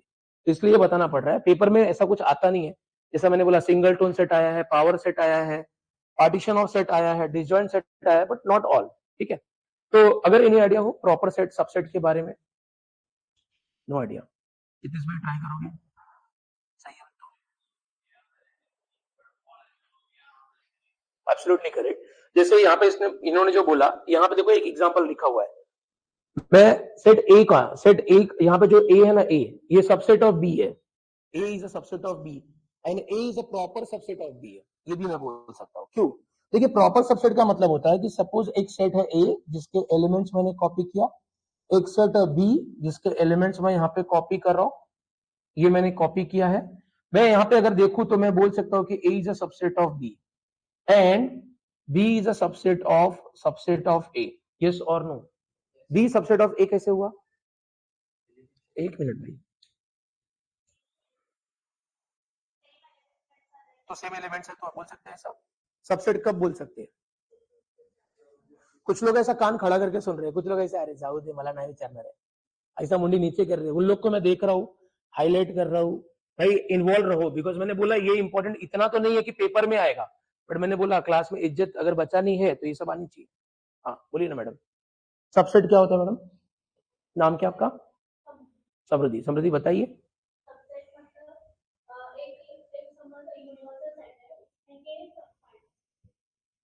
सब पार्ट बोल सकते हो, जैसे यहाँ पे बी के कुछ एलिमेंट सेट ए में है, मतलब, या फिर आप ऐसा रिवर्स में बोलो कि ए के सारे एलिमेंट्स बी के अंदर है, इसलिए ए जो है वो बी का क्या है? Subset, because A is derived from B.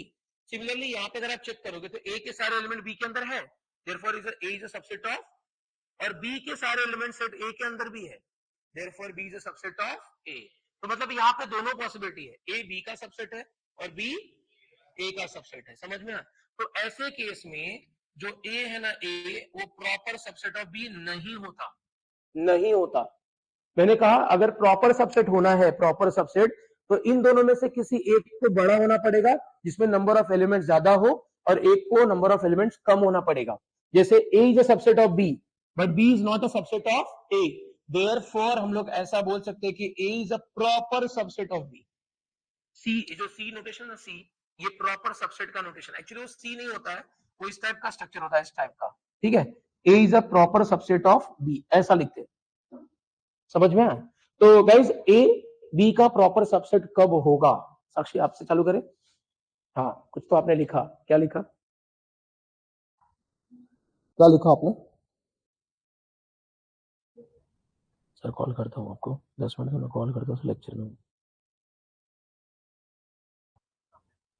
बाइनो में लेने वाला हूँ। हाँ सॉरी, हाँ बोलिए ना, कुछ तो बात हो रही थी सबसेट के बारे में, किसके बारे में? प्रॉपर सबसेट, प्रॉपर सबसेट के बारे में बात हो रही थी, बताइए ना क्या बोल रहे थे अपन, साक्षी से चालू कर रहे थे। मैंने बोला ए बी का प्रॉपर सबसेट कब होगा। अरे यार ऐसा कैसे भूल सकते हो तुम लोग का नाम याद रहता है कि नहीं? 5 मिनट के बाद भूल जाते हो, नाम तो याद रहता है ना? बताओ ना, A is a proper subset of B कब होगा? जब ए बी का सबसेट होना चाहिए लेकिन बी ए का सबसेट है ना, अगर ऐसा है तो वो प्रॉपर सबसेट होगा, समझ में? अगर ए बी का सबसेट है और बी भी ए का सबसेट है तो प्रॉपर सबसेट, क्या अपने ओन वर्ड्स में लिख सकते हो? ठीक है, यहां तक आ जाओ सब लोग। अच्छा, एक छोटा सा टर्म और डिफाइन करता है इसके रिलेटेड, दैट इज सुपर सब, सुपर सेट, ठीक है। सुपर सेट के बारे में भी लिख लेना। देखिए सुपर सेट क्या होता है, एक मिनट जस्ट मिनट, ये सब तीनों टर्म्स एक ही है इसलिए मैं साथ में कर रहा हूँ। सुपर सेट क्या होता है? सुपर सेट, सुपर सेट का मतलब होता है कि एक कोई तो सेट बड़ा होना चाहिए, जैसे आपने प्रॉपर सबसेट में देखा, प्रॉपर सबसेट होने के लिए दोनों में से एक सेट क्या होना चाहिए? बड़ा, और दूसरा क्या होना चाहिए? छोटा। तो वैसे ही अगर सुपर सेट की बात करें तो सुपर सेट को डिफाइन कैसे करूंगा कि if A is a proper subset of B, if A is a proper subset of B, तो यहाँ पे जो बी है ना वो हो गया सुपर सेट। बी क्या हो गया है ना? प्रॉपर सबसेट में, प्रॉपर सबसेट में जो बड़ा सेट होगा उसी को क्या बोलेंगे? Super set. Is it clear? तो super set is if A is a proper subset of B, बोलो if A is a, then A is sorry then B is called super set, then B is called super set, मतलब बड़ा सेट। Clear? समझ में आया? Please write down. किसी भी given set का जितना भी सबसेट पॉसिबल है सभी को एक सेट के अंदर कलेक्ट करना, उसी को क्या बोलेंगे? Power set. जैसे कि एक सेट लेता हूं लेट्स से ए, जिसके एलिमेंट्स मैंने कॉपी किया, मेरे को इनके ऑल पॉसिबल सबसेट्स को कलेक्ट करना है। अच्छा आप बता सकते हो किसी एक सेट का कितना सबसेट्स बन सकता है? Any idea? Element raise to sorry N square, नहीं नहीं, एनीथिंग एल्स? आप भाई, आपका नाम? यथार्थ, यथार्थ बता, पता है power set number of subsets कितने बनते हैं किसी सेट के? 2:n। Very good. तो अगर किसी भी number of possible power subsets चाहिए, पॉसिबल सबसेट्स किसी भी सेट का, तो फॉर्मूला होता है 2:n। यहाँ पे n क्या होता है? कार्डिनलिटी बोल सकते हो या number of elements, number of elements, समझ में? जैसे आप देख लो यहाँ पे इस सेट की बात करें कितने सबसेट्स बनेंगे, अगर काउंट करना है तो इसका है ना नंबर ऑफ एलिमेंट्स काउंट कर लो, कितने हैं? 3, मतलब n का वैल्यू 3 हो गया। तो नंबर ऑफ पॉसिबल सबसेट अगर निकालना है ना, पॉसिबल सबसेट्स, तो फॉर्मूले में पुट कर लीजिए 2:3 मींस कितने जाएंगे? तो गाइस हमें यहाँ पे पावर सेट ऑफ ए बनाने के लिए टोटल 8 सबसेट चाहिए, 8। ठीक है, तो पावर सेट ऑफ ए इस तरह से लिखते हैं, ठीक है, नोटेशन वाइज ऐसा लिखते हैं। पावर सेट ऑफ ए मतलब कलेक्ट करूंगा ऑल सबसेट्स को। जरा बताइए इसके ऑल सबसेट्स क्या क्या हो सकते हैं? हाँ बताइए ना। 1, फिर 2, 3। जैसे ये जो सेट दिख रहा है ये सेट इसका सबसेट है, क्योंकि ये वाला सेट इधर से डिराइव है, ये भी इसका क्या है? सबसेट। ये भी इसका क्या है? फिर दो दो का ले लो, 1 2 2 3 3 1 या 1 3, बात एक ही है, राइट? तो ये भी इसके क्या है? ये देखो ना, ये सेट भी इधर से डिराइव है, इसलिए ये भी इसका क्या है? सबसेट। ये भी इसका क्या है? Subset. These are the subsets. और क्या पॉसिबल सबसेट्स? यस, 1 2 3 ले लो, 1 2 3, 1 2 3 ले लो। सो ये हो गए, अगेन ये भी आपका क्या है? सबसेट है। हाँ, 1 2 3 4 5 6 7 हो गया, राइट? 7 हो गया, बट कितना चाहिए टोटल? तो एक सेट जो मिसिंग है that is null set. Null set सभी सेट का क्या होता है? सबसेट होता है। कोई भी टाइप का सेट हो, अगर नल सेट है तो नल सेट सभी सेट के लिए क्या होता है, सबसेट्स। तो गैस इस तरह से आप पावर सेट ऑफ ए बना सकते हो। अच्छा मेरा एक क्वेश्चन है, थोड़ा दिमाग लगा के बोलना, ऐसा रैंडमली आंसर मत दो। मैं पूछ रहा हूं कि अगर power set of null set चाहिए, power set of null set, उसका कार्डिनलिटी क्या होगा? पहले आप लिखो, लिखो नोटबुक पे लिख के बताओ, मतलब नोटबुक पे पहले ट्रायल करो फिर उसके बाद बताओ। मैंने कहा आपको नल सेट का पावर सेट बनाना है और उसका कार्डिनलिटी निकालना है, बताओ कितना आएगा? 1 0। नल सेट भी क्या हो जाएगा? समझा नहीं मैं, आप फिर से बोलोगे? Cardinality, power set of null set का कार्डिनलिटी 1। ठीक है, तो जैसे कि आपको मालूम है कि नल सेट जो होता है, लेट्स से अगर एक कोई नल सेट है, नल सेट, तो नल सेट का अगर पावर सेट आप बनाओगे ना, पावर सेट, नल सेट का पावर सेट बनाओगे तो it is a set of, है ना, it's a collection of all subsets ना। तो इसके कितने सबसेट बनेंगे? यहाँ पे एक भी एलिमेंट नहीं है, means number of element equal to क्या है? 0। तो 2n के फॉर्मूले में अगर n का लिस्ट डालोगे तो आंसर क्या आएगा? मतलब इसका एक ही सबसेट बनेगा, वो भी नल सेट। नल सेट का सबसेट नल सेट होगा, मतलब power set of null set के अंदर एक एलिमेंट आया है, इसलिए अगर आप इसका कार्डिनलिटी निकालते हो, है ना, कार्डिनलिटी अगर निकालते हो तो आंसर क्या आएगा? 1। ये आपको एमसीक्यूज में आया था, एमसीक्यूज जब ये कोरोना के टाइम पेपर हुआ था ना, उस टाइम आया था कि अगर हम लोग नल सेट का पावर सेट बनाए तो उसका कार्डिनलिटी नंबर क्या होगा? That is 1। अच्छा एक और टाइप का सेट है जो आपको पेपर में पूछा हुआ है, दैट इज सिंगल टोन। ये आपके पेपर में भी आया है, डिफाइन सिंगल टोन सेट।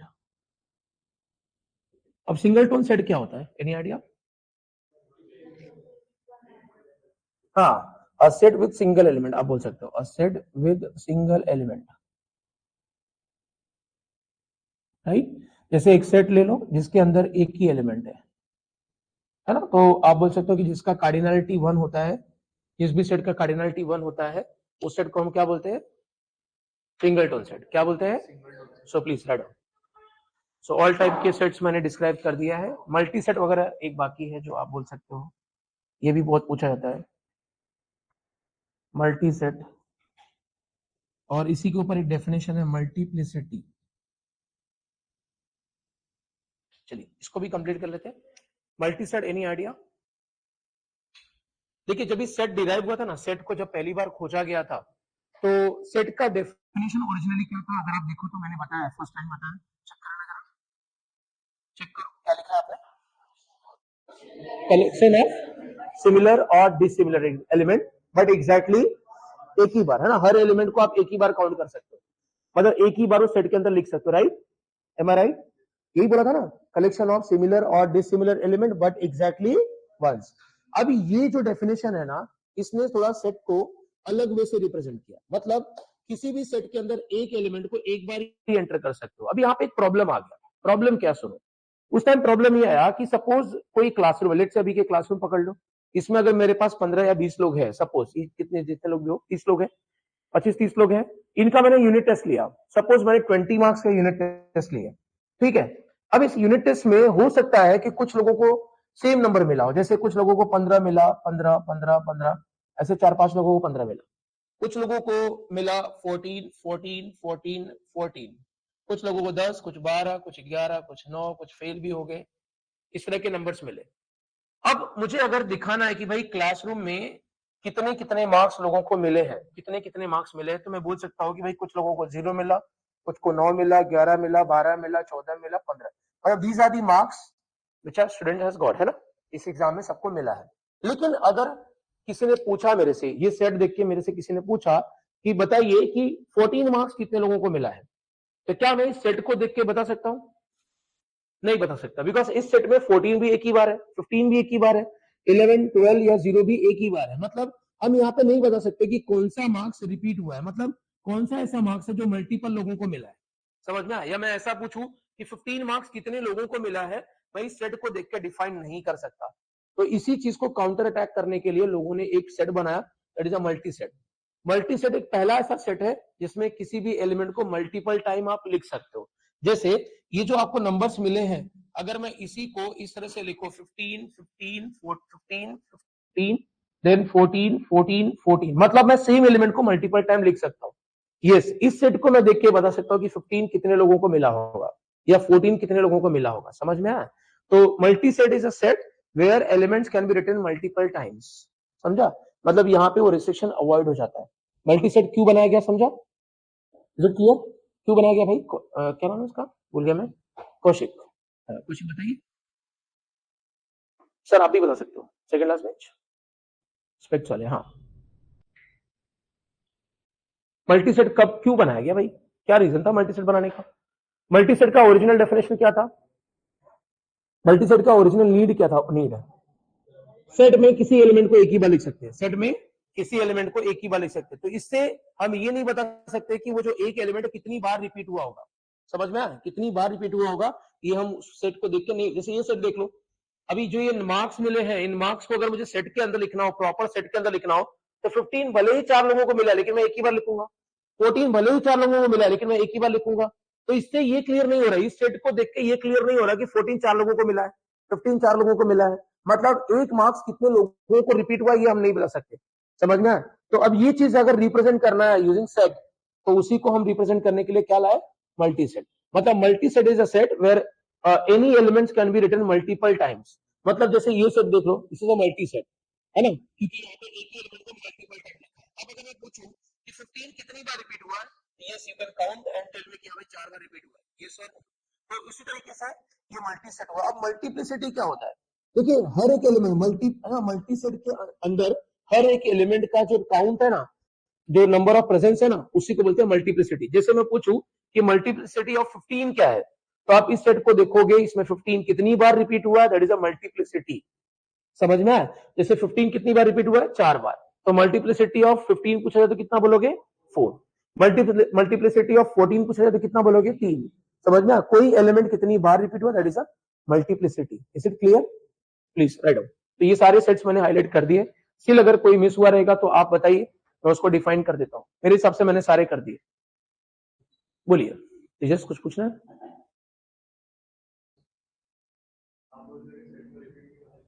तो वही तो बोला ना, उसी चीज को काउंटर अटैक करने के लिए बाद में मल्टी सेट डेफिनेशन को रीडिफाइन किया गया, सेट के ही फॉर्म को मल्टी सेट में डिफाइन किया गया। अरे भाई, किसी चीज का नेगेटिव होता है ना, नेगेटिव, उस नेगेटिव को, ड्रॉबैक को खत्म करने के लिए यहाँ पे एक अलग सा डेफिनेशन दिया गया या अलग सेट बनाया गया। इसका नाम मल्टी सेट रखा गया। सेट की जगह पे मल्टी सेट। मल्टी मतलब सेट के अंदर एक एलिमेंट को मल्टीपल टाइम्स लिख सकते हो। ठीक है? दुनिया में कोई भी चीज अगर है तो उसका यूज भी है और मिसयूज भी है। जैसे सेट है, सेट के अंदर ड्रॉबैक था, उस ड्रॉबैक को निकालने के लिए एक डेफिनेशन ऐड किया, multi set. Clear?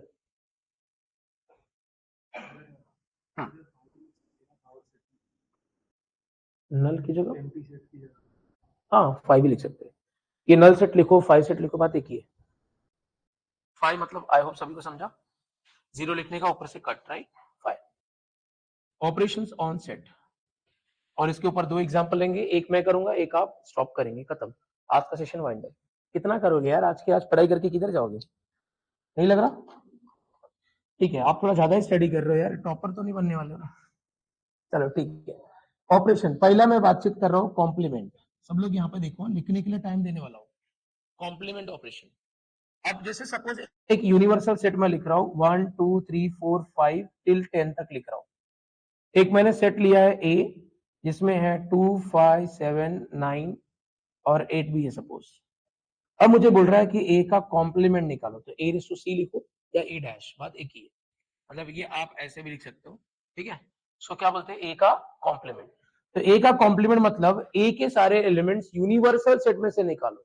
Universal, B में से नहीं, किस में से निकालो? तो ये रहा यूनिवर्सल। यूनिवर्सल में से अगर 2 5 7 9 10 8 निकाल दिया तो क्या बचेगा? 1 3 4 6 7 8 9, तो है 10 नहीं है। This is your subset, sorry, complement. अच्छा, इसको अगर मुझे वेन डायग्राम थ्रू रिप्रेजेंट करना हो, वेन डायग्राम, वेन डायग्राम में ये जो बड़ा स्ट्रक्चर दिख रहा है इसको बोलते हैं यूनिवर्सल सेट। क्या बोलते हैं? अब यूनिवर्सल सेट के अंदर हमारा सेट ए आएगा। क्या आएगा? सेट ए। अच्छा, सेट ए को छोड़ के, मतलब सेट ए को छोड़ के यूनिवर्सल में और कोई एरिया दिख रहा है? जैसे यहाँ पे जो एरिया दिख रहा है, जिसको मैं रेड शेड कर रहा हूँ, ये वाला जो एरिया है ना, वो ए कॉम्प्लीमेंट का एरिया है। किसका एरिया है? तो this is your A complement, जो शेड किया मैंने उसको मैं ए कॉम्प्लीमेंट बोल रहा हूँ। अच्छा, दूसरा आपका था union, union of two set. Union को हम यू से इंडिकेट करते हैं, राइट। यूनियन मतलब कंबाइन करना, ऑल एलिमेंट्स है ना, combine all elements you can say. जैसे कि मैं एक सेट ले रहा हूं ए, सब लोग सुन रहे हैं ना, दूसरा है बी, कंबाइन करना है, दैट इज यूनियन। बताइए जरा क्या क्या लोगे, बताइए ना, एलिमेंट्स बताइए। 1 2 3 4, क्या 3 4 फिर से लिखेंगे ना, क्योंकि सेट का डेफिनेशन बोलता है कि एक एलिमेंट को कितनी बार लिख सकते हो, देयरफॉर अगर दोनों में कोई कॉमन भी है तो उसको कितनी बार लिखेंगे, यस, तो this is your union. Clear है। अच्छा, यूनियन को अगर मुझे वेन डायग्राम के थ्रू रिप्रेजेंट करना हो तो this is your A union B, ठीक है। तो ये मेरा यूनिवर्सल सेट हो गया, जो बड़ा स्ट्रक्चर दिख रहा है, rectangular circle, sorry rectangular area. और ये जो सर्कल बना रहा हूं ये ए का सर्कल, ये बी का है। ए और बी दोनों में कुछ कॉमन एलिमेंट्स है, इसलिए मैंने इंटरसेक्शन भी दिखाया है, ए और बी का इंटरसेक्शन भी दिखाया है। तो गाइस अगर मुझे यूनियन का एरिया शो करना है तो ए और बी है ना, इनका जो टोटल एरिया है वो क्या रिप्रेजेंट कर रहा है, A union B. This is how we represent A union B. Is it clear. चलो नेक्स्ट आता है आपका intersection, intersection of two set, दो सेट्स का इंटरसेक्शन, ठीक है। इंटरसेक्शन को हम लोग ऐसा उल्टा यू से शो करते हैं। सपोज मेरे पास एक सेट है ए जिसमें एलिमेंट्स मैं कॉपी कर रहा हूं, एक सेट है बी जिसके एलिमेंट्स में कॉपी कर रहा हूं। मुझे अगर इंटरसेक्शन चाहिए, मतलब कॉमन, इंटरसेक्शन मतलब क्या होता है, कॉमन, है ना। So common of both set, क्या क्या कॉमन दिख रहा है आपको, कॉमन मतलब जो दोनों में दिख रहा है, राइट। तो आपने शो किया। अगर इसको मुझे वेन डायग्राम के थ्रू रिप्रेजेंट करना है, ए इंटरसेक्शन बी, ये मेरा यूनियन है, दो सेट्स मैंने बनाया, बराबर। अब कॉमन मतलब जो ए और बी दोनों में एरिया है ना, तो वो ये कॉमन वाला एरिया आप मार्क कर सकते हो। देखो ना, ये एरिया दोनों में है, ए में भी है और इसके अलावा कोई और एरिया है कि जो दोनों में है, नहीं। तो ये हो गया आपका intersection. Next is your difference, difference between two sets, between two sets, ठीक है। तो डिफरेंस मतलब सपोज आपको एक सेट ए दिया है जिसके एलिमेंट्स में मेंशन कर रहा हूं, एक सेट बी दिया है और आपको बोल रहा है कि a माइनस बी निकालो या फिर b minus A. This is difference, difference of two sets, ठीक है। डिफरेंस मतलब सपोज a माइनस बी करने को बोला तो a सेट में से b के सारे एलिमेंट्स को निकाल दो। जरा बताओ a सेट में कोई b वाला है क्या, कौन सा है। तो 3 और 4 को अगर a में से निकाला तो a में क्या बचेगा, समझ में। a माइनस बी मतलब a सेट में से b वाले सारे एलिमेंट्स को निकाल दो। b माइनस ए मतलब क्या होगा, फिर क्या बचेगा, फिर 5n। अगर इसी को मुझे डायग्राम वाइज दिखाना हो तो मैं ऐसे कुछ स्ट्रक्चर बनाता हूं। देखिए, एक में मैं a माइनस बी दिखा रहा हूं, दूसरे में आपको b माइनस ए दिखाना है, राइट। तो a b, ये दो सर्कल मैंने बनाया है, ये मेरा यूनिवर्सल सेट। यहाँ पे भी a और b दो सर्कल बनाया है और ये मेरा यूनिवर्सल सेट। a में से अगर मैं b को निकालू, ये रहा a वाला, इसमें से ये देखो इतने से पार्ट जो है b वाला भी है, तो b वाले को निकाल दो, समझ रहा है। तो ये हो गया आपका a माइनस बी। इस टोटल a में से है ना, ये b वाला जो इतना सा एरिया था मैंने उसको निकाल दिया। सिमिलरली b माइनस ए रहेगा तो ये b में से a वाले पार्ट को निकाल दोगे तो this is your b minus A. The last one, last operation जो है आपका, दैट इज सिमेट्रिक डिफरेंस, ठीक है। सिमेट्रिक डिफरेंस जिसको हम लोग आइदर प्लस सर्कल या फिर ऐसा ट्रायंगल से शो करते हैं। सपोज मेरे पास एक सेट है 1 2 3 4, एक सेट है बी जिसमें है 3 4 5 6 और मुझे ए और बी का सिमेट्रिक डिफरेंस चाहिए। आप ऐसे लिखो, बात एक ही है, ठीक है।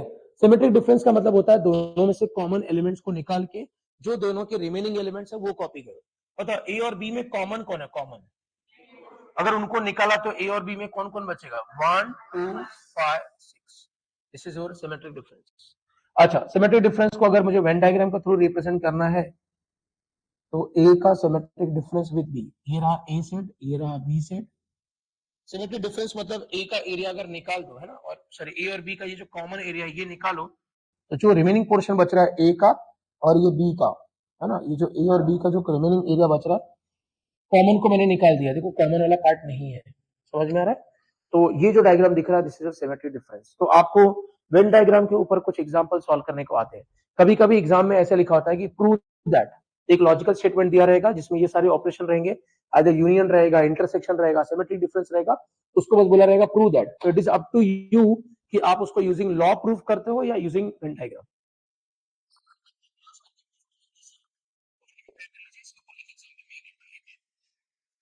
अगर वेन डायग्राम बनाऊंगा तो मैं क्या सोच के बना रहा हूँ, मैंने कहा मेरे पास ए बी सी तीन सेट है, तो सर्कल भी तीन बनेंगे। जैसे ये एग्जांपल में ए और बी है, सी नहीं है क्या यहाँ पे सी?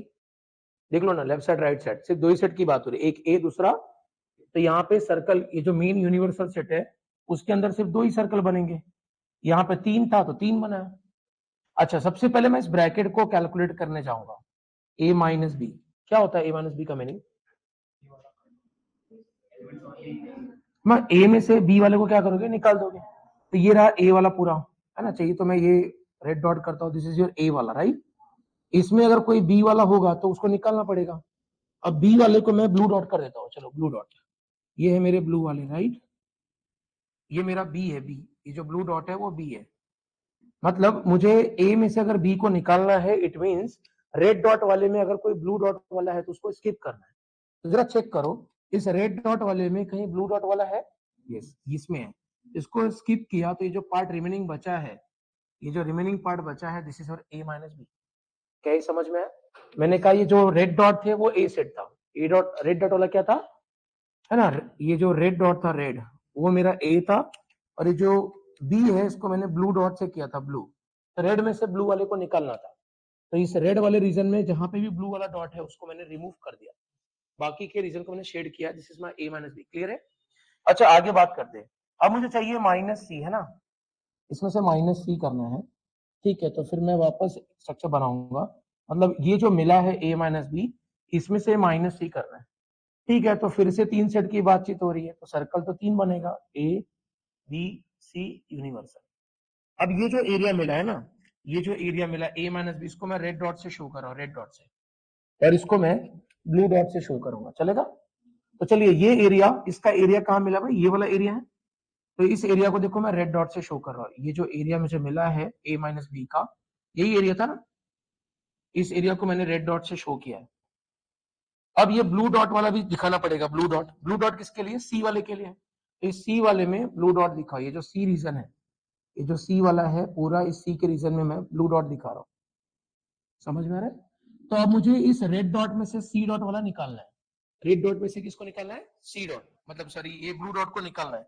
तो रेड डॉट में किधर ब्लू डॉट है क्या, चेक करो, ये रहा रेड डॉट, इसमें देखो, इसमें ब्लू डॉट भी है ना, ये वाला पोर्शन निकालोगे तो जो पोर्शन बचा हुआ है रेड डॉट वाला है ना, इसमें से ये वाला निकाला तो इसका जो रिमेनिंग पोर्शन है वही शेड होगा। This is your A minus B minus C, means left hand side हुआ, ये हो गया आपका लेफ्ट हैंड साइड। तो समझ में आया? चलो, राइट हैंड साइड भी मैं ऑपरेट करता हूँ। राइट हैंड साइड में है कि ए माइनस बी यूनियन सी करना है, बरोबर है, राइट साइड ये रहा। चलिए इसको ऑपरेट करता हूं मैं, तो पहले मैं ब्रैकेट कैलकुलेट करने जाऊंगा, मतलब मैं निकालूंगा B union C. A B C तीन सेट की बात हो रही है तो सर्कल भी तीन बनेंगे, ए बी सी, ये आपका यूनिवर्सल। अच्छा, मैं ये जो अपना डी सेट है उसको मैं रेड डॉट से कर रहा हूं, और जो सी है उसको मैं ब्लू डॉट से कर रहा हूं, चलेगा? चलिए, तो मैं स्टार्ट करता हूँ। बी वाला जो है वो रेड डॉट है, ठीक है, ये बी वाला एरिया को मैंने रेड डॉट से कर दिया, ये रहा आपका बी एरिया, बराबर है? अरे यस और नो? अभी रेड, ये जो ब्लू डॉट है वो सी वाले एरिया के लिए, सी वाला, तो सी वाला एरिया ये रहा, ये रहा सी वाला एरिया। तो सी वाले एरिया को मैंने ब्लू डॉट से कनेक्ट कर दिया या डॉट डॉट कर दिया। अब मुझे करना क्या है, मुझे यूनियन करना है। यूनियन का मतलब क्या होता है भाई, कंबाइन, कॉमन नहीं, कंबाइन क्या होता है, कंबाइन मतलब रेड और ब्लू जिस एरिया में है पूरा का पूरा एरिया क्या होगा, शेड होगा। तो देखो ये वाला एरिया शेड नहीं होगा, बिकॉज यहाँ पे ना तो रेड है ना ही ब्लू, तो इसलिए मैं जो जहां पे रेड बी डॉट है और ब्लू डॉट भी है उसी एरिया को मैं शेड करने वाला, दिस इज माई एरिया। ये हो गया मेरा बी यूनियन सी, क्या ये बात समझ में आई? अच्छा, अब मुझे यहाँ पे लास्ट पार्ट करना है कि ये बनाना है लास्ट वन, ये वाला बनाने जा रहा हूं मैं। अगेन 3 सर्कल ए बी और सी, ए बी सी, ये आपका यूनिवर्सल सेट। मैं ए में से सब्ट्रैक्ट करूंगा बी यूनियन सी को, बराबर। तो एक काम करता हूं मैं, ए मींस रेड डॉट कर देता हूं और बी यूनियन सी को मैं ब्लू डॉट कर देता हूं, ब्लू डॉट, चलेगा। चलिए स्टार्ट करता हूं। तो ए वाला एरिया मींस ए वाले सर्कल को मैं रेड डॉट करने जा रहा हूं। ये रहा ए वाला एरिया, रेड डॉट कर दिया। और ये जो आपको बी यूनियन सी मिला उसको ब्लू डॉट करो। बी यूनियन सी अगर चेक कर दो, देखो ये पूरा शेडेड पार्ट है ना, ये बी एन सी का कंप्लीट पार्ट। तो बी एन सी का जो कंप्लीट पार्ट है, मतलब बी वाला भी और ये सी वाला भी, ये पूरा एरिया जो दिख रहा है, बी एन सी का जो पूरा एरिया दिख रहा है, इस पूरे एरिया को मैंने ब्लू डॉट कर दिया। देखो ना, ये जो शेडेड एरिया मिला था यही था अपना यूनियन ना, इस यूनियन वाले एरिया को मैंने ब्लू डॉट कर दिया। अब मुझे करना क्या है, मुझे करना ये है कि जो रेड डॉट वाला है, रेड डॉट वाला एरिया है, अगर उसमें ब्लू डॉट वाला एरिया आया तो निकाल देना है। मतलब ए वाले एरिया में से ये बी यूनियन सी निकालना है। इट मींस रेड डॉट के एरिया में अगर ब्लू डॉट आया है तो उस रेड डॉट के एरिया को कंसीडर नहीं करना है। जो रिमेनिंग रेड डॉट होगा वही अपना एरिया होगा। अरे डिफरेंस का मतलब क्या होता है, डिफरेंस का मतलब अगर ए माइनस बी निकालना तो क्या करते हो, ए में से बी वाले सारे निकालते हो, तो इसमें से ये वाले निकालने हैं ना। मतलब रेड वाले में से अगर आपको ब्लू डॉट है तो उसको क्या करना है, निकाल देना है। तो चलिए निकालते हैं। ये रहा रेड डॉट, ये पूरा रेड डॉट वाला है, पूरा का पूरा, राइट, पूरा सेट ए। इसमें ये ब्लू डॉट इसमें है, इसमें है, राइट। तो इस पोर्शन को छोड़ के बाकी का जो रिमेनिंग पोर्शन बचा है इसको आप शेड कर लीजिए। This is your right hand side. अगर आप चेक करोगे तो लेफ्ट साइड और राइट साइड दोनों का फिगर सेम है। देख लो, यहाँ पे भी रेड डॉट सिर्फ इतना ही है और यहाँ पे भी उतना ही है। सो मैं बोल सकता हूँ from 1 and 2 left side equals to left hand side is same as your right hand side. क्या ये बात समझ में आई? Can you find the next one? Try करके देखो, आपको आता है? सभी को आया? ठीक है, वेरी गुड। देखिए एक बार देख लीजिए क्या बोल रहा हूँ। ए माइनस बी, ए मतलब पूरा ए वाला सर्कल, बी मतलब ये आपका बी वाला सर्कल।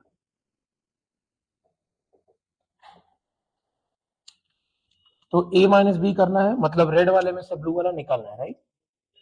अगर रेड वाले में ये रेड वाला है, इसमें से ये ब्लू वाला निकाल दिया, ब्लू वाला डॉट, तो ये जो रिमेनिंग बचा है रेड वाला, that is my A minus B. ठीक है, B minus A, B minus A, B को मैं डॉट से, रेड डॉट से दिखाता हूं, ए को मैं ब्लू डॉट से। सो ए वाला एरिया मतलब ब्लू डॉट्स, ये रहा मेरा ए वाला एरिया, और बी वाला जो एरिया है उसको मैं रेड डॉट से दिखा रहा हूं, रेड डॉट। ये मेरा है रेड डॉट वाला एरिया, मींस बी एरिया। देखो ना, बी को मैंने रेड से दिखा है। फाइनली कंप्लीट करते हैं। रेड डॉट में से ब्लू डॉट निकाल देना है, तो ये रहा रेड डॉट। इसमें अगर ब्लू डॉट वाला है तो निकाल दो, रिमेनिंग जो रेड डॉट बचा, दैट इज योर आंसर, है ना। रेड डॉट वाले में से माइनस करना है ब्लू डॉट, मतलब रेड डॉट में अगर ब्लू वाला है तो निकाल देना है। तो इस रेड वाले में ब्लू वाला यहाँ पे था, निकाल दिया, रिमेनिंग जो बचा दैट इज बी माइनस ए। अब दोनों का यूनियन करना, यूनियन मतलब कंबाइन, कंबाइन आप डायरेक्टली कर सकते हो। इस एरिया और इस एरिया को अगर इस स्ट्रक्चर में दिखाया तो वो यहाँ पे आएगा और यहाँ पे आएगा। So this is your left hand side, ये लेफ्ट हैंड साइड हो गया। और राइट हैंड साइड क्या बोल रहा है, A union B. A union B मतलब ए और बी का कंप्लीट रीजन होता है, I hope you know. A intersection B मतलब ए और बी का कॉमन। सो आपको क्या करना है, जैसे मैं इसको इसको मैं ब्लू डॉट से दिखाता हूँ, चलो, या फिर रेड डॉट से कर लो, किसी से भी कर लो। इसको मैं रेड डॉट से दिखाता हूँ। तो इस, है ना, ये वाले एरिया को, यूनियन वाले एरिया को मैं ब्लू डॉट से दिखा रहा हूँ। चलिए, ये पूरा का पूरा जो एरिया है वो यूनियन वाला है। ब्लू एरिया मतलब यूनियन वाला, यूनियन वाले एरिया को ब्लू से दिखाया, और इंटरसेक्शन वाले को रेड से दिखा देता हूँ। ये इंटरसेक्शन वाला जो एरिया है, देखो ये जो एरिया है इसको मैं यहाँ पे रेड से दिखाया। अब टारगेट क्या है मेरा, टारगेट ये है कि मुझे ये जो यूनियन वाला एरिया है, यूनियन मतलब रेड, सॉरी ब्लू डॉट, उसमें से मुझे इंटरसेक्शन मतलब ये रेड डॉट वाला एरिया सब्ट्रैक्ट करना है। मतलब जहां पे भी ब्लू डॉट में रेड डॉट दिखेगा वो एरिया ब्लू डॉट वाला निकल जाएगा, रिमेनिंग ब्लू डॉट का एरिया अपना आंसर है। ठीक है, तो ये रहा स्ट्रक्चर। इसमें ब्लू डॉट में रेड डॉट इस एरिया में है, तो ये एरिया सब्ट्रैक्ट करना है। ये ब्लू डॉट वाला एरिया जहां पे रेड डॉट है उसको सब्ट्रैक्ट करना, मतलब निकालना है। तो जो रिमेनिंग एरिया बचा है ब्लू डॉट वाला, दिस इज योर आंसर। तो अगर आप चेक करो तो 1 एंड 2 क्लियरली बता रहा है कि लेफ्ट हैंड साइड जो है वही सेम एज आपका राइट हैंड साइड है। समझ में? तो इस तरह से आप ब्लू डॉट रेड डॉट करके, अगर आपको डिफरेंट पेन है या पेंसिल है आपके पास, तो आप यूज करके डायग्राम बना सकते हो। अगर इसको लॉ का यूज करके प्रूफ करोगे तो काफी लेंदी होता है। लॉ के स्टेटमेंट में क्या होता है, एवरी स्टेप में आपको लिखना पड़ता है कि आपने चेंज किया तो by which law, distributive law, idempotent law, और भी बहुत सारे लॉ है, ठीक है। तो ये सारे लॉ को आपको लिखना पड़ता है, तो काफी लेंदी होता है। उसका यूज करके आपको लॉजिक वाले चैप्टर में प्रूफ करने को एग्जाम्पल में दिखाऊंगा। यहाँ पे उसके ऊपर क्वेश्चन आया नहीं है, इसलिए उसके ऊपर बातचीत नहीं करेंगे। दोनों सेट में लॉज वही है, ठीक है, जो लॉजिक में लॉ है वही आपका सेट थ्योरी में लॉज। अब आपका जो नेक्स्ट लेक्चर होगा ना, principle of exclusion inclusion, it's very very important, जिसका क्वेश्चन आपके पेपर में डैम आएगा, डैम श्योर आएगा। टोटल 6 से 8 क्वेश्चन में लेने वाला हूँ नेक्स्ट लेक्चर में, 3-4 छोटे क्वेश्चन, 3-4 जो मेजर आपके यूनिवर्सिटी के क्वेश्चन है, ठीक है। आई होप आज का लेक्चर सभी को समझ में आया, क्लियर सभी को, एनी डाउट? चलिए, thank you so much, thank you.